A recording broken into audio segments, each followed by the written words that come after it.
Good evening friends.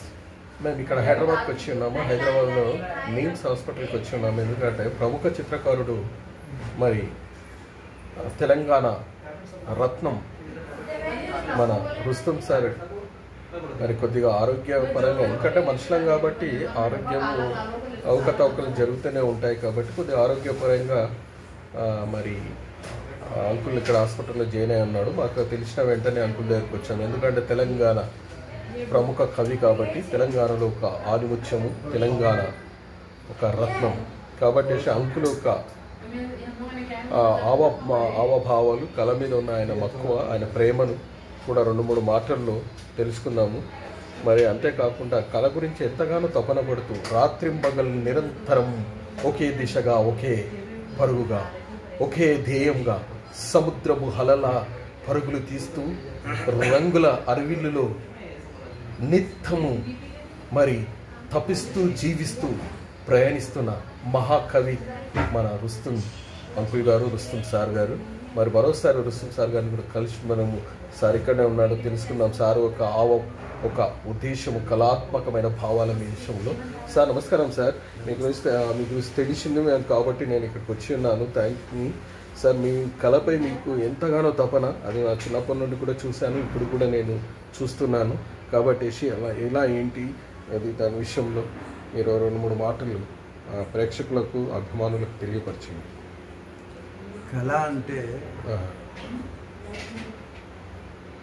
మనుషులను ఒక ఆని ముత్యాలుగా తీర్చిదిద్దేది కళ. ఎక్కడ కళలు వర్ధిల్లుతాయో అక్కడ సంస్కృతి, ఎక్కడ కళలు వర్ధిల్లుతాయో అక్కడ సంస్కృతి వికసిస్తుంది, మానవత్వం పరిమళిస్తుంది. ఆ పరిమళం మనుషుల జీవితాల్లో ఆనందాలను పంచుతుంది. ఇది కళ ముఖ్య ఉద్దేశం. కళ లేని జీవితం పరిమళం లేని పువ్వు లాంటిది. ఆ బతుకు బ్లాక్ అండ్ వైట్ గా సంతోషం లేకుండా ఉంటుంది. అది గురించి కళ అందరికీ తప్పనిసరి ఉండాలి. కళలు ఎన్నో రకాలు అయినా చిత్రకళకు ప్రత్యేక స్థానం.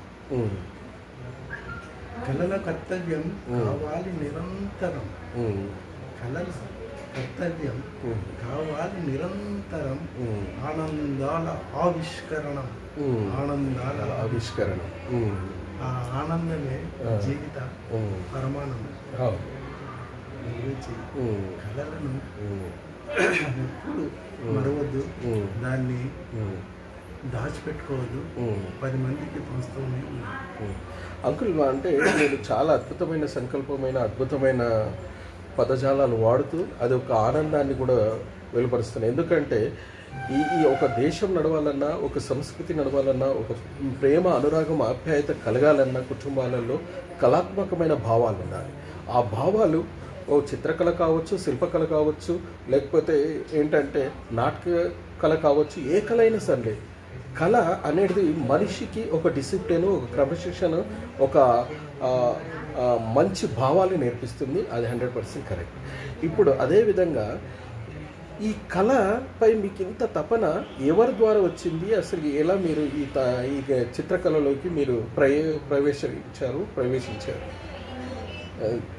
అంటే ఎలా వచ్చారు? మీ తల్లిదండ్రులు ఏమన్నా ఈ చిత్రకళలో ఉన్నారా? ఇంత పూర్వీకుము మీరు ఎలా ఇట్లా ఆర్ట్ టీచర్గా ఎలా అయ్యారు? ఇట్లా క్యాన్వాస్ల గోడలైన క్యాన్వాస్లని ఎన్నో అద్భుతమైన చిత్రాలు, ఎన్నో అద్భుతమైన పేర్లు అవి మీకు చిత్రీకరించారు అనేసి ఆ సిద్దిపేట మరి మళ్ళీ అదేవిధంగా ఉద్యోగం రానప్పుడు కూడా ఎన్నో చేశారు. చేస్తూ కూడా మళ్ళీ ఉద్యోగాన్ని సంపాదించి మళ్ళీ పిల్లలకు ఎంతోమంది తనదైన శైలిలో, మీ శైలిలో ఎంతోమంది విద్యార్థులను తీర్చిదిద్ది చిత్రకళకు అందించారు. అది మీ యొక్క గ్రేట్నెస్. కానీ ఈ కళకు మీరు ఇదే ఎన్నుకోవాలి, ఈ చిత్రకళని ఎన్నుకోవాలని ఎలా అనుకున్నారు? అంటే దీని ముఖ్య ఉద్దేశం నా చిన్నప్పటి నా పరిస్థితులు చాలా డిఫరెంట్గా ఉండే. నా చిన్నతనంలోని మా తల్లి స్వర్గస్థులైనారు. మా అమ్మ చనిపోయిన తర్వాత ఆ తల్లి ఫేస్ కూడా నేను గుర్తుపెట్టలేను. ఒక చిన్నోని నాకు మా నాయన డ్యూటీ చేస్తుండే, ఆయన వెళ్ళిపోతుండే. మా పెద్ద మా చిన్నక్క ఆంటీకి మీ పులావ్ నా మనసంతా ఒక కళ మీద నిమగ్నమైపోయింది. ఎక్కడ తెల్లటి గోడలు, ఎక్కడ పులావ్ పాత గోడలు, బొగ్గులు బ్రష్లుగా మారిపోయి ఇక నేను ఆ చిత్రకళ మీదనే తీసుకుపోతుంది. అది చూసిన నా మిత్రులు, నా స్నేహితులు, నాకు సహకరించిన అమ్మమ్మలు, తాతమ్మలు, ఊళ్ళో ఉన్న పెద్ద మనుషులు, మీ చిత్రం బాగా వస్తుంది, నువ్వు ఏది గీసినా ఒక చిత్రంగా మారిపోతుంది అని అనడం. అలా అలా పెరుగుతూ మా बैठो बैठो नहीं कोई बात है, थोड़ा ऊपर कर लो, बैठ जाओ। बैठो नहीं अम्मी का बाजू बैठो। నన్ను ఎంకరేజ్ చేయడం, నా పేరు నన్ను చిత్రం గీసి అని పోతూ మా టీచర్లు కూడా నీ రైటింగ్ బాగుంటుంది, నీ చిత్రాలు కూడా బాగుంటుంది, సైన్స్ పీరియడ్స్ కూడా బాగా వస్తుంది, ఇంకా గణితం కూడా చాలా చక్కగా ఉంది అని వాళ్ళు కూడా చార్ట్లలో వాళ్ళు వేయించడం, వాళ్ళ రిజిస్టర్లలో కూడా రాయించడం. ఇది రాను ఏమైపోయిందంటే ఒక మంచి ఆర్టిస్ట్గా వాళ్ళు గుర్తించడంతో నేను అందులో లీనమైపోయాను. చాలా ప్రాధాన్యత కలిగిన అయితే ఇది ఏంటంటే వారసత్వము చిత్రకళ అనేది మీ నుండే స్టార్ట్ అయిపోయింది. ఇంట్లో తల్లిదండ్రులు లేకుంటే కూడా, తల్లి లేనప్పుడు మీ నాన్న చేసేవాడు. అయితే మా నాయన ఏం చేస్తుందంటే జాతరలలో లాటరీల మీద బొమ్మలు వేసి వాళ్ళు తీసుకుపోయేవాళ్ళు.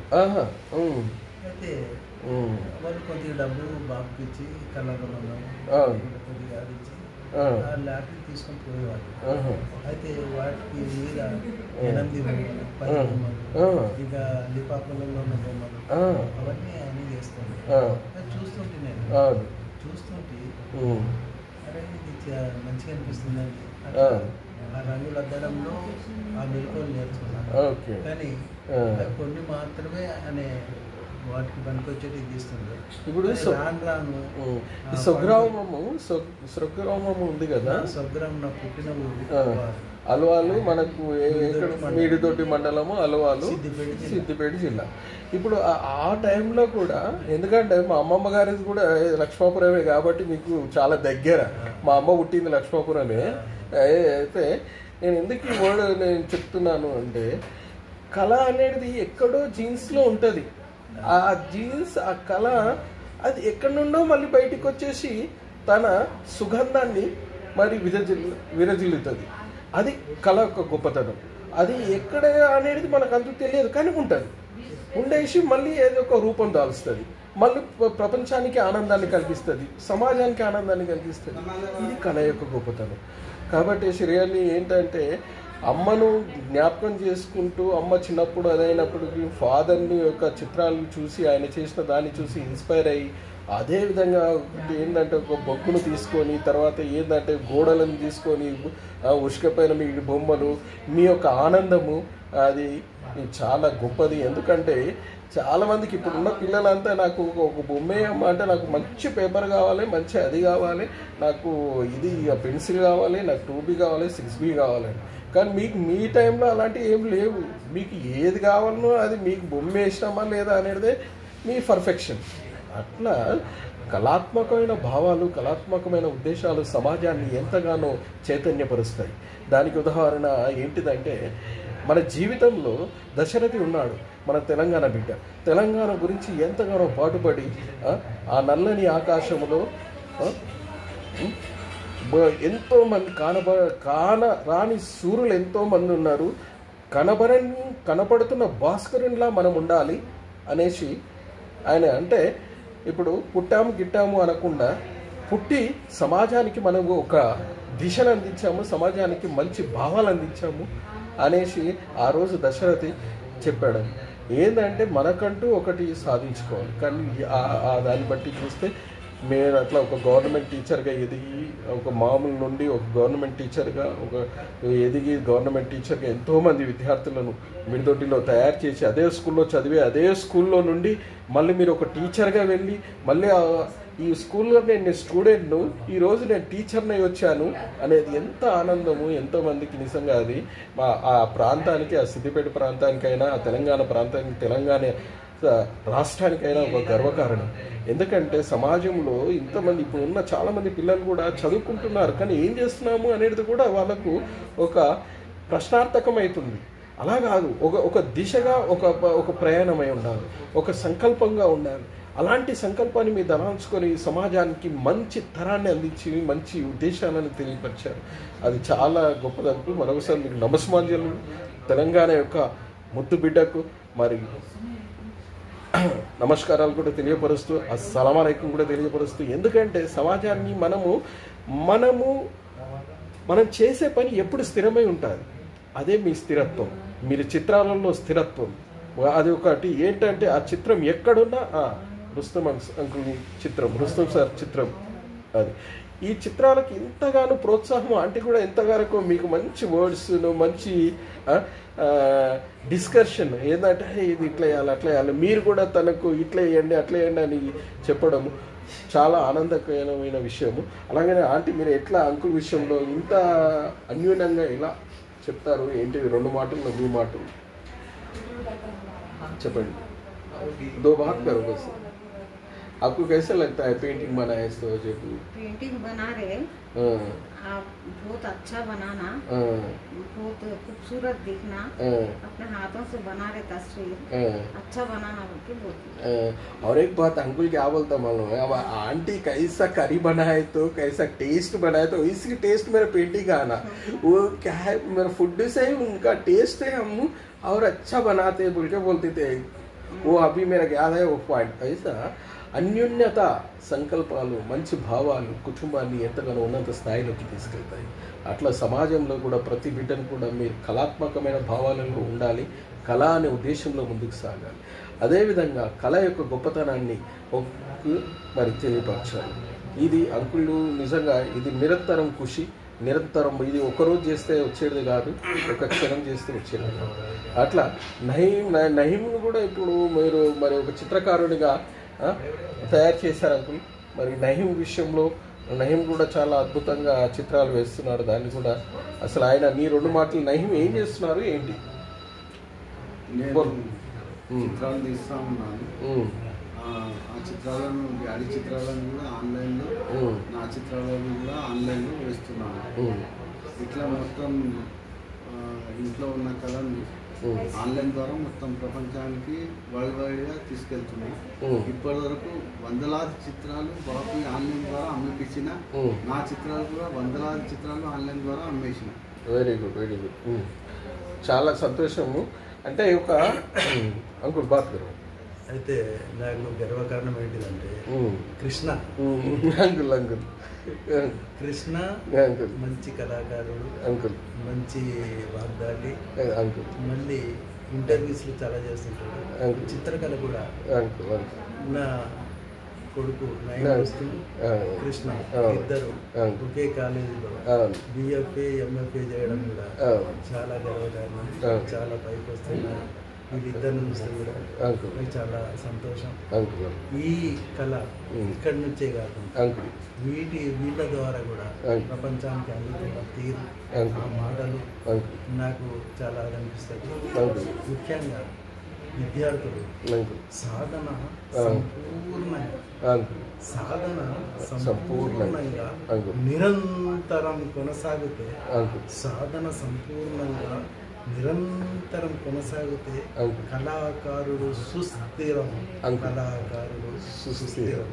దీన్ని తూచా తప్పకుండా ప్రతి విద్యార్థి ప్రతి కళాకారుడు ప్రతి చిత్రకారుడు సాధన చేస్తే వాళ్ళు అందుకోలేని విజయం లేదని విజయం తప్పకుండా వరిస్తుందని నేను భావిస్తున్నా. ఆ దిశలో వీళ్ళు కృష్ణ న్యాయం దోస్తం ఇంకా ఎంతోమంది శిష్యులు ముందుకు పోతున్నారు. అది నాకు గర్వకారణం. Thank you so much uncle. ఇంకోటి ఏంటంటే థ్యాంక్ యూ, చాలా అద్భుతమైన వర్డ్స్ చెప్పారు. ఎందుకంటే జీవితంలో అందరూ పని అయ్యో నాకు డబ్బులు రావడం లేదు అనేసి అంటుంటారు. డబ్బులు ఏంటి అంకుల్, మనం చేస్తున్న పనిని బట్టి డబ్బులు అవే వాటి అంతలో అవే వస్తుంటాయి. ఎంఎఫ్ఎస్ దానికి ఉదాహరణ మనకు మన భారతదేశ పికాసో ఎంఎఫ్ఎస్ఎన్ గుర్తు చేసుకుంటే ఆయనకి ఎవరు చెప్పారు? కానీ ఆయన జేజే స్కూల్ ఆఫ్ ఆర్ట్ మన ముంబైలో కూడా ఆయన చేసి ఆ తర్వాత చిత్రమే తన ధ్యేయంగా నడుస్తూ ఎన్నో చిత్రాలను అమ్మి సమాజానికి చిత్రము అమ్మితే కూడా డబ్బులు వస్తాయి, చిత్రానికి ఇంత వాల్యూ ఉందనేది కూడా ఆయన తెలియపరిచాడు మన భారతదేశంలో. ఆయననే కాకుండా మరి రవి వర్మ కూడా ఆయన ఎంతో అద్భుతం, ఆయన రాజు అయినప్పటికీ ఆయన చిత్రపయనం ఎంతో మక్కువతో అద్భుతాలను సృష్టించాడు. అదేవిధంగా రవీంద్రనాథ్ ఠాకూర్ కూడా ఆయన అద్భుతమైన చిత్రాలను చేశారు. ఇట్లా ఎంతో గొప్ప వాళ్ళు చిత్రలేఖనము యొక్క గొప్పతనాన్ని తెలియపరిచారు. అదేవిధంగా ఈ చిత్రలేఖనంలో ఉన్న వాళ్ళకు అసలు టైమే దొరకదండి, టైమే ఉండదు. ఎందుకు టైం ఉండదు అంటే నిరంతరం పనిలోనే ఉంటారు, ధ్యానంలో ఉంటారు. వాళ్ళు అసలు ఏంటిదంటే చిత్రమే తన ప్రాణంగా సాగుతారు. అందుకొరకే వాళ్ళు చిత్రాలలో సజీవంగా జీవిస్తారు. ఇప్పుడు ఎంఎఫ్ఎస్ఎన్ వరకు ఒక పెయింటింగ్ కొన్ని కోట్ల రూపాయలు, ఎంత పెద్ద ఆఫీసర్లు అయినా ఎంత పెద్ద ఫోర్స్లో ఉన్నా ఆ పెయింటింగ్ కొనగలరా? లేదు. అది కారణం ఏంది? దట్ ఈస్ అ చిత్రకారుడు. చిత్రకారుడు అంటే ఒక దిశ, చిత్రకారుడు అంటే సమాజానికి ఒక మార్గం, చిత్రకారుడు అంటే ఒక సమాజానికి మేల్కొల్పు. ఎందుకంటే వీళ్ళకు ఒక సమాజాన్ని ఒక డిసిప్లిన్లో పెట్టాలన్నా చిత్రకారుడు శిల్పి వీళ్ళే.